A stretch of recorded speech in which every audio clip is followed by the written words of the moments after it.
menonton video kami. Sebelum menonton satu video yang panjang, mari kita sama-sama tarik nafas. 1, 2, 3, in.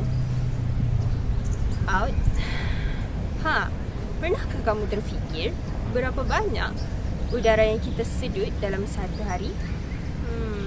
Sebenarnya, satu sedutan seperti tadi, kita telah menyedut sebanyak 0.5 liter udara.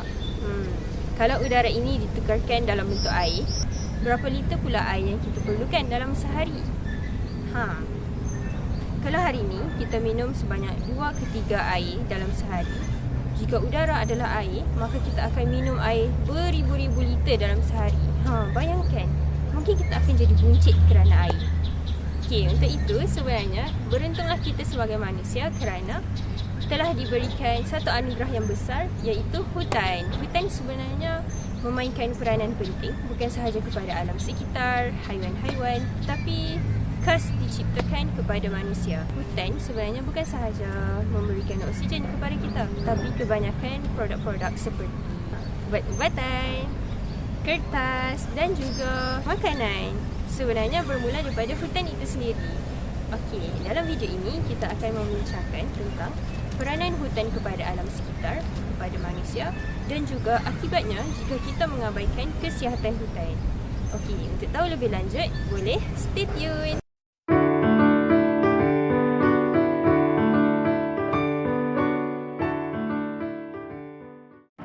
Selamat pagi doktor dan kawan-kawan sekalian. Hari ini saya akan menyambung pembentangan yang sangat penting bagi kelestarian planet kita, iaitu peranan kesihatan hutan terhadap alam sekitar. Poin yang pertama yang ingin saya tekankan ialah bagaimana hutan berfungsi dalam kawalan iklim dan udara bersih. Hutan yang sihat bertindak sebagai paru-paru dunia dengan menyerap karbon dioksida dan membebaskan oksigen. Proses ini secara langsung membantu mengurangkan kesan perubahan iklim yang kita hadapi sekarang serta meningkatkan kualiti udara yang kita hirup setiap hari. Seterusnya, peranan hutan yang kedua iaitu hutan yang berperanan besar dalam melindungi biodiversity. Kesihatan hutan yang terjaga dapat memastikan habitat yang stabil bagi pelbagai flora dan fauna. Apabila habitat ini selamat, rantaian makanan dan keseimbangan ekosistem semula jadi dapat dikekalkan tanpa sebarang gangguan. Peranan hutan yang ketiga adalah sebagai kawalan air dan hakisan tanah. Hutan yang sihat berfungsi seperti span semula jadi yang membantu menyerap air hujan, sekaligus mengurangkan risiko banjir dan mengekalkan sumber air yang bersih. Selain itu, sistem akar pokok yang kuat juga berperanan penting dalam mengurangkan hakisan tanah. Sebagai kesimpulan, mari kita lihat ilustrasi ini. Ia merangkumkan secara visual tentang peranan hutan yang sihat terhadap alam sekitar, daripada menjamin kualiti udara, mengawal sumber air, hingga melindungi biodiversity demi membentuk satu ekosistem yang seimbang dan lestari. Jaga hutan kita demi masa depan bersama. Sekian dan terima kasih.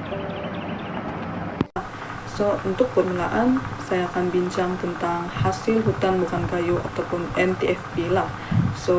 Di video kita ada community yang mengambil daun daripada hutan. Di Sabah, penggunaan daun secara semula jadi dijadikan sebagai pembungkus makanan lah, dimana ini adalah satu tradisi yang masih dibuat sehingga hari ini. Proses untuk membungkus makanan menggunakan daun yang diambil dari hutan ini, dia sekadar bukan tradisi, tapi dari segi kesehatan dia jauh lagi bersih dan selamat berbanding kita menggunakan plastik. Ini membuktikan yang kualiti pemakanan harian kita sebenarnya dia bergantung pada sumber alam yang masih terpelihara. Oke, seterusnya pengambilan halia yang menunjukkan fungsi hutan ini dia sebagai sumber obat-obatan tradisional yang penting untuk kesehatan komuniti. Oke, lepas itu kita ada komuniti yang mengambil sayur seperti sayur lemiding. Sumber makanan yang segar dan bebas daripada sebarang bahagia kimia ini adalah contoh terbaik macam mana hutan menyokong nutrisi komuniti secara semula jadi. Oke, seterusnya dari aspek livelihood melalui aktiviti penuaian macam padi secara tradisional. So, proses ni dia merupakan jaminan utama kepada food security bagi penduduk yang bergantung kepada kesuburan tanah daripada ekosistem hutan yang stabil lah. Ini menyokong ekonomi pula, komuniti getah tetap jadi penyumbang pendapatan yang signifikan, yang mana dia menunjukkan sinergi antara pembangunan ekonomi dan pemeliharaan sempadan hijau yang dijamin melalui perhutanan yang mapan. Oke, untuk menjamin ketersediaan sumber makanan, pengurusan tanah yang sistematik adalah yang penting. So, aktiviti macam dalam video ni menyediakan batas kebun, dia menunjukkan usaha komuniti dalam memastikan produktiviti tanah selalu terjaga untuk menyokong kelangsungan hidup. Okay. Lepas tu ada juga komuniti menggunakan kaedah plastik sungkupan yang mana dia boleh membantu mengekalkan kelembapan tanah dan juga mengawal rumpai secara efisien. So teknik ni dia membolehkan komuniti mendapat hasil yang berkualiti tanpa dorang perlu guna bahan kimia yang secara berlebihan. Okay. So hutan yang mapan adalah kunci kesejahteraan bersama. Seterusnya, akibat kepada manusia jika hutan tidak sehat dari segi ekonomi, sosial, alam sekitar. Dari segi ekonomi, terdapat dua akibat. Yang pertama, kehilangan pendapatan. Hasil hutan seperti madu, rotan, herba berkurangan dan sektor ekopelancongan juga merosot. Yang kedua, kos air meningkat. Sumber air menjadi kotor yang menyebabkan kos rawatan air bersih menjadi lebih mahal. Seterusnya dari segi sosial, terdapat dua akibat, yaitu ancaman penyakit, risiko penyakit daripada haiwan liar, zoonotik, meningkat dan masalah pernafasan akibat jerebu.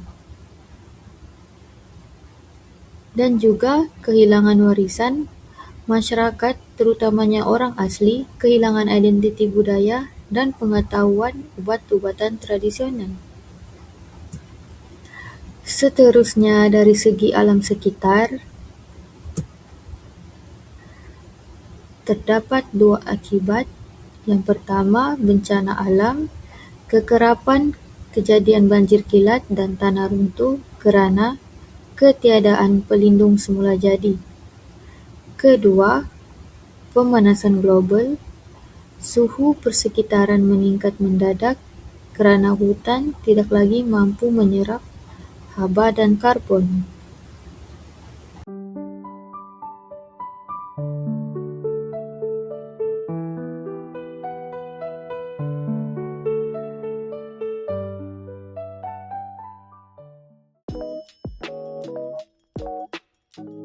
Kesehatan hutan ataupun hutan yang sehat dapat memainkan peranan yang sangat penting, iaitu kesehatan hutan sangat penting untuk ekosistem alam sekitar dan kesejahteraan manusia.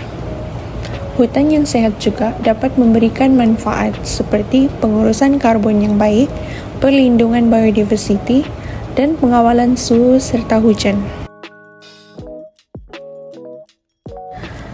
Selain itu juga, hutan yang sehat dapat memberi kesan kepada manusia iaitu hutan yang sehat dapat menyediakan sumber makanan, ubat-ubatan dan pendapatan diperoleh daripada hutan yang sehat. Dan hutan juga dapat meningkatkan kualiti hidup masyarakat setempat dengan menyediakan bahan mentah dan peluang pekerjaan.